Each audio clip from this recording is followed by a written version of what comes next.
He's the author of Smart Baseball and has been the senior baseball writer for ESPN Insider since 2006, prior to which he wrote for Baseball Prospectus and spent 2002 to 2006 as the special assistant to the general manager of the Toronto Blue Jays. Please welcome to the show studio, Keith Law. Good to see you, sir. Good to see you. So I don't know where to start, but let's just start with the writing at the top of the book, the story behind the old stats that are ruining the game, the new stats that are running it, and the right way to think about baseball. Let's start with the first one.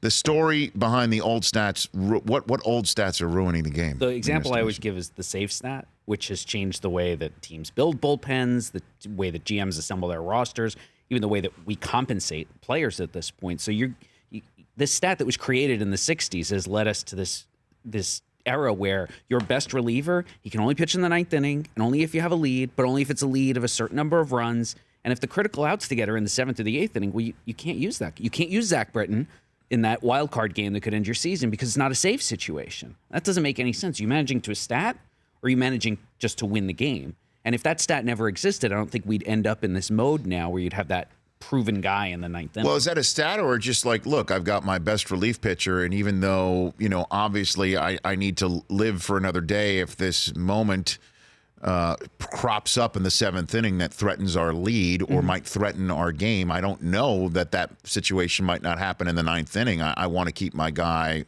who's best out of the bullpen in pressure situations for the moment to actually nail this thing down and walk into the clubhouse a winner. I do think some managers still think that way. Right. But you saw like Tito Francona, Joe Madden, even Dave Roberts got out of it a little bit last October, because there you're facing elimination games more often too. Right.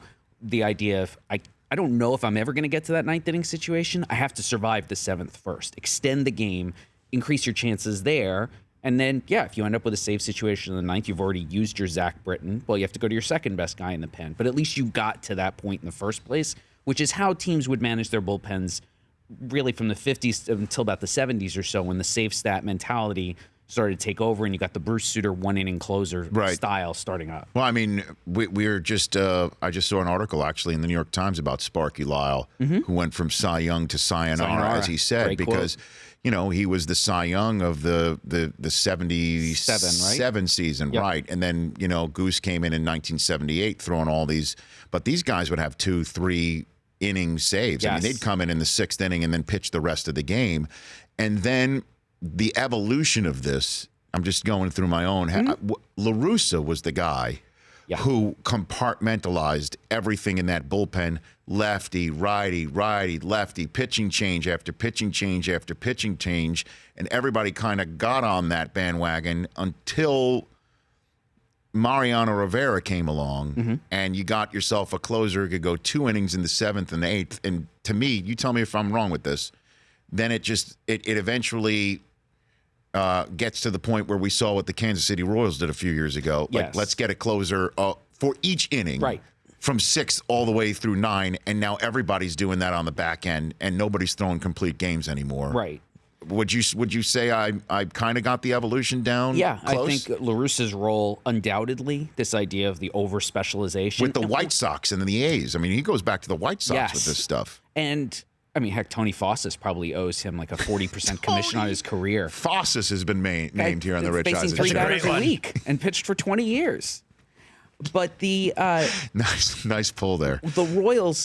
What the Royals did would be hard to replicate because those guys didn't. Really, 2 of those 3 guys have since broken down. But could you structure it differently so that your Kelvin Herrera is throwing 2 innings today, and he gets a day or 2 off?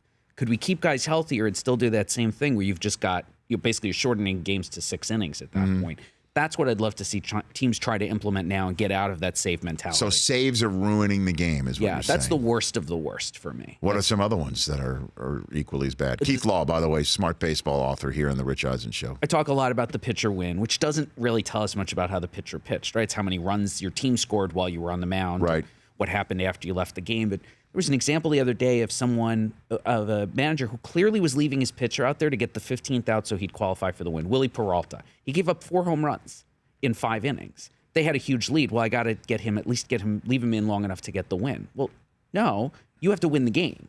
if he gets a W, that's great for him. But your job as a manager is to make sure you win the game. And but aren't you managing you're managing his mentality, though? I mean, these are human beings when it all does come down to it, and that you can build some camaraderie, not only with this player, but within the locker room by saying, I know the win's important to you. It might be important to your bottom line. There may be some sort of monetary compensation coming for the number of wins, and I'm willing to stick it out here for you. I mean, there is the human element here that we're still talking about. All those stats in the first section go into compensation, too. That's how arbitration works. It's still, to some extent, how free agency works. But you want to build a good clubhouse. I think the first thing is to win. And then you can, obviously, within that, you can try to work with individual players, but you got to win the game. And if you leave that starter in there too long because you're chasing a win and it ends up costing you, it didn't cost the Brewers. But if that ends up costing you, that's going to hurt you in the clubhouse. It's going to hurt the camaraderie with all the players, not just the one. So then what are the stats that are running the game right now? So I build up from the basic stuff like on-base percentage. In the book you're talking about. In the book, in section 2. All the way up to this idea of wins above replacement, which I think a lot of people have heard and maybe don't necessarily understand how it works. War, which leads to so many bad headlines. Like, what is it good for? Oh my God! Sure. Don't just Okay, I didn't mean to, but yes, well, you're just paraphrase, right? You're actually it's a knee jerk. It's a knee jerk thing, isn't it? Yeah. But when I interviewed all these front office executives, analysts, GMs, presidents for the book, that's how they're valuing players. Because I would ask the question, how do you decide how much to pay a free agent, right? You've got to, do I give him $12 million a year? Do I give him $18 million a year? You have to figure out what his production was worth. And so it's a concept. They all have their own formulas. Well, what the hell is it for people who don't know what WAR is? You're trying to add up everything a player does. So for a hitter, it's his value of his bat, the value of his base running, the value of his fielding, which gets its own chapter because teams are throwing they're throwing analysts at this problem, resources at how to value defense. But the idea is you value up everything he does and compare it to a standard baseline. You could compare it to the average, but when I asked all these analysts for major league teams, they said, no, we do replacement level. This idea of the player that you could just reach down to AAA and get for free to fill in when someone got hurt, lower than an average. And they're adding everything up, comparing to the average, and that's the one number they get for, they do it that way for a hitter. There's a way to do it for a pitcher. Doesn't matter how you calculate it, but it's that idea of value everything that he does individually. Compare it to a standard across the league. That's what a player is worth on the field. And then you can go from there to figuring out, all right, that's how much I pay for a free agent, for example.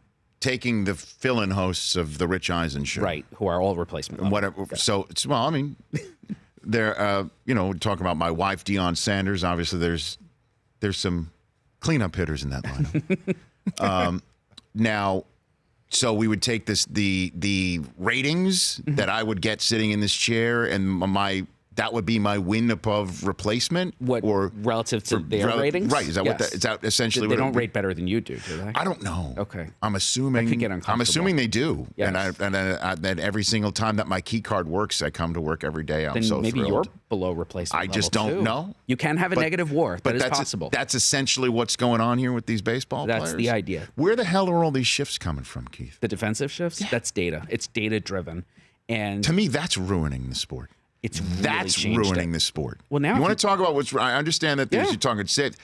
Whatever is coming up with where I got to now take now a 5-3 put out is somebody throwing from short center field to first base. Right. Okay. And somebody who normally can be a pull hitter is suddenly thinking about laying a bunt down the left field line to try and third base line to try and get something. What the hell are we doing? And that's to me that ruins the game. When I go to games, because I even see shifts in the minor leagues now. That's where I go to more minor league games to see prospects. Sure. I mean, how often have you been at a game and you see it? God, he smoked that ball. That's a hit. Yeah. And now it's hit right at somebody. They know where he's supposed to stand. Standing in between the second baseman and the right fielder, and that person's the shortstop. Because the data says, the StatCast data that Major League Baseball gives to all their teams now, where the exit velocity comes from, it's that same data. Oh, my gosh. It says that's where he hits the ball. Here's where you position your fielders to give you the best chance of fielding the balls that particular hitter hits, and it changes hitter by hitter. That's why these outfielders all have these cards now. Where am I supposed to? It's the number 6 hitter. Where am I? Joey Bagadonis is up at the plate. Where do I stand? How is that better for the game? It's better for winning. Rich, isn't that why the NFL, though, makes you have a certain amount of men on the line of scrimmage? Because you could manipulate the system. Why doesn't Major League Baseball enforce... have a 15 to 20 foot radius around what one would think is the traditional spot for some position player to Manfred talked about that about a year and a half ago. Like the same way that the batter must stand in the batter's box as a fielder's box. So Manfred made a comment like a year and change ago about what you just said, like eliminating shifts by regulating them. That's basically what you would do. Yeah.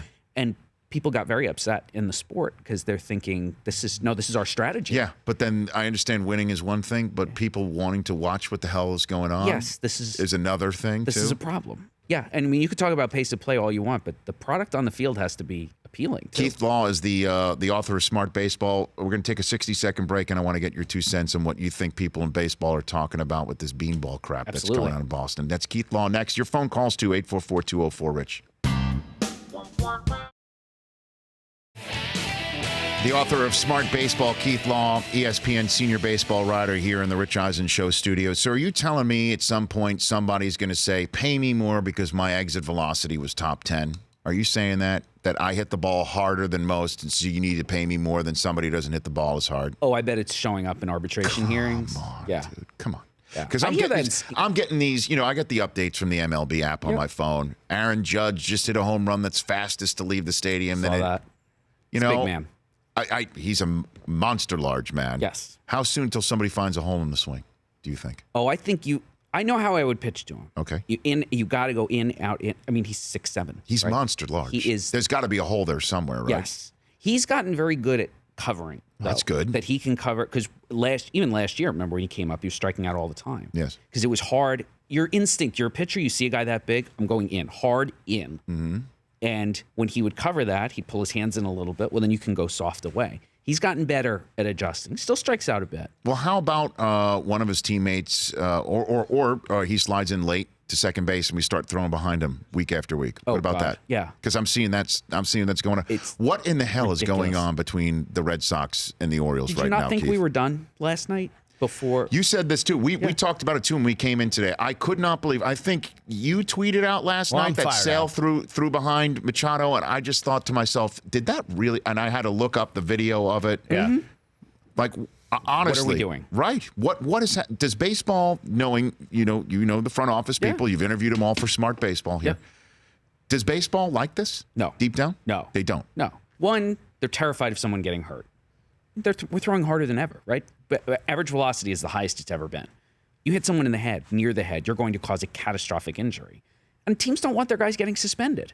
So then why is a 6-game suspension handed down to Matt Barnes when he clearly was retaliating at Manny Machado? Yeah. Why is it just 6 games? It should have been a month. That's what I don't get. Why isn't it happening? They say precedent. We have precedent for throwing at Let's players. create a new precedent. That's what I said.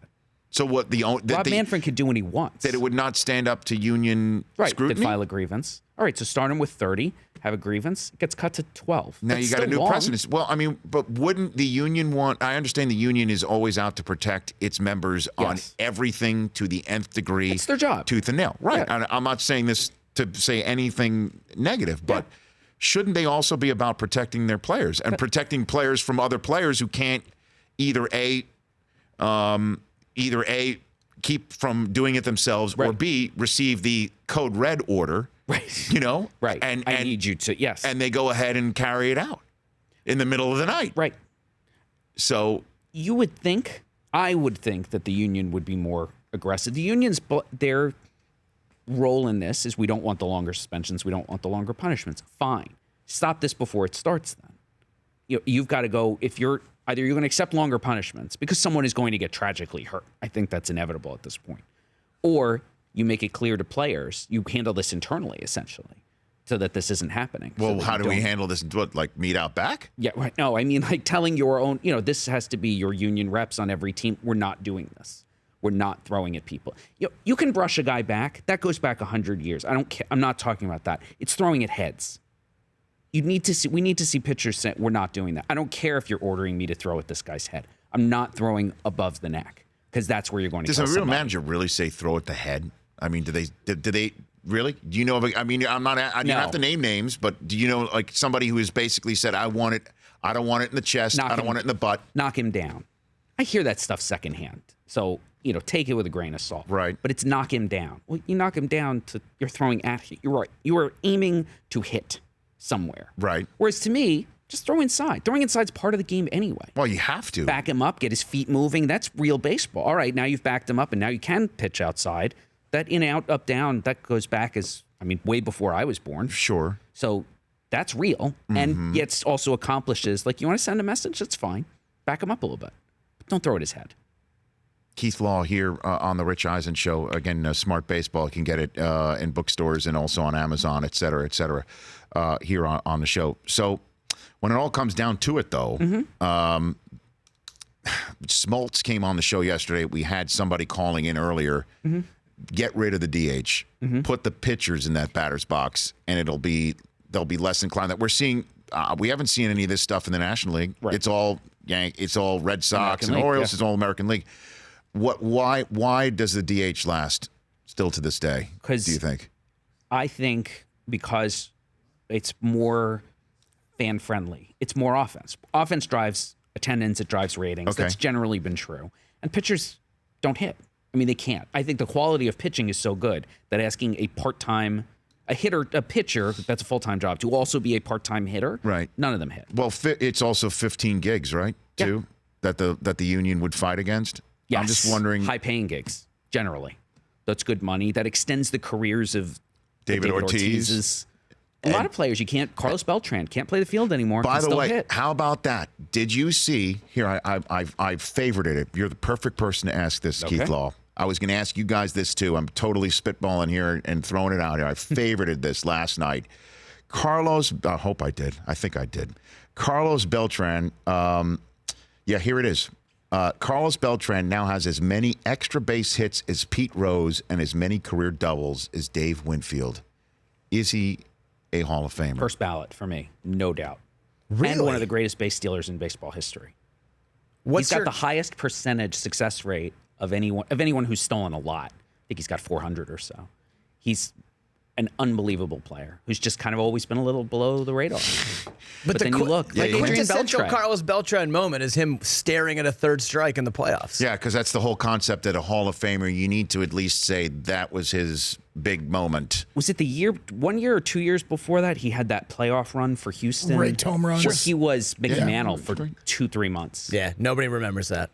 See, you had to bring that up. The author of Smart Baseball had to bring that up. That's why I'm here. No, but what I'm saying is the average fan doesn't look at Carlos Beltran and think that. But when I saw that last night, I'm like, as many extra base hits as Pete Rose. I don't think anyone would have thought that. And Dave Winfield, I always remember one of my favorite moments being a Yankee fan is when his helmet would fall off his head as he's rounding first to second. Yes. His helmet would just fly off his head. 3 strides for him. Huge man who could have played football or basketball, should he have chosen to, is getting into second base. Big Dave Winfield. I loved Winfield as a kid. I'll throw one more. What's Adrian Beltre? He's a no doubt Hall of Fame. You ask people in the industry, absolutely no doubt Hall of Famer. Do you have a vote on this? I have one more, not this winter, the next winter. Why are we going to make this accountable here? Are we going to make people accountable? Like their ballots are out. They don't have to. They're not tweeting it out, but it gets sent out. I believe so. And if somebody leaves it completely blank, like God bless Murray Chass and all these, I mean, they lose it. Can we kick people out? Can we do this in the Baseball Writers Association? No one's been kicked out except Dan Le Batard for he basically he gave it a dead spin, ballot. right? Yes. Right. And you lose it if you don't cover the sport for 10 years. You're out of that employment. Right. You will lose your ballot after that. Otherwise, you have it. But if we're making a statement here and we're leaving it blank or whatever. I'm with you. I've argued it. I've argued people have done it out of spite. You know, I just don't want. Well, people don't want me to vote. Murray Chass wrote, "People don't want me to vote." I know Mo Murray did it I read him for years. Yeah. Here's what happens. Run this up the flagpole. Yeah. If they don't vote, they hand in a blank. A blank, yeah. Okay. Which is voting in their eyes. Then Mike Del Tufo, right over there, gets to vote for them. You're in charge of that ballot. You got to fill the ballot, though, right? 10 names? Yes. Okay. All right, then we're good. I'm good with that. And this is a guy who can, if you need his resume about what he will tell you himself and automatically inflate it. I invented baseball. There you go, right there. Rich. We know Abner Doubleday didn't. Well, I mean, you're from Jersey, right? Yeah. Can Del Tufo name one Hall of Famer that's been voted in the past 3 years? Oh, come on. Just one. Don't say that to him. Could you one. Come on, Mike! Mike, he wore his hat backwards. That doesn't help. Junior. My job is Ken Griffey Jr. I have his autograph. That's That right. was the easy one. You have his autograph. That was Junior, yeah. I should know that. Sorry we brought you his down to rookie our card. level, That's Keith. okay. I enjoy it. Good. the Go worst. buy Smart Baseball. Keith Law, come back anytime, sir. Thank you. Thanks Enjoyed for our having me. chat. You bet. Adoree Jackson and also still to come in studio, Chuck Todd. Come on, Mike. I'm sorry. I want you to get a ballot. This week. John Smoltz, he was on the show yesterday. Your call's next on the show. The Rich Eisen Show, weekdays at noon Eastern on Audience. If you liked some of that, get some more of that on the Rich Eisen Show app. Follow all the information you see right here on the Rich Eisen Show.